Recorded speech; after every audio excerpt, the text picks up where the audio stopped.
How to cancel ChatGPT Sora AI premium subscription. If you want to cancel your premium subscription for Sora AI, you simply have to open your browser and go to sora.chatgpt.com. I repeat, sora.chatgpt.com. This is the official address. You might find many addresses in your Chrome search bar, but don't use that. Make sure you're using the official version.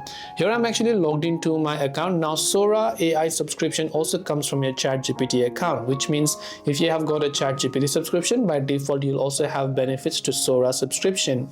When you're here, just tap on this profile, which is your ChatGPT's profile from the bottom right, or your OpenAI, I would say. And from here you can see my plan. I currently have a plus plan, so I can go to this my plan option, and these are about the options you can see.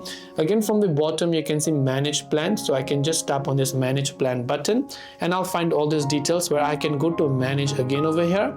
And if I want to cancel it, once I'm taken to this page, again I can repeat the steps by coming over here, and what I will do is I can simply choose to cancel the plan by going to my account, going to settings, going to account over here and tapping on manage and tapping on cancel subscription to cancel my ChatGPT or also my Sora subscription. So this way I can choose to cancel my Sora AI subscription. Hope this video helped you out, and if you have got any questions, do feel free to leave them down below. As always, thanks for watching and see you soon in the next video.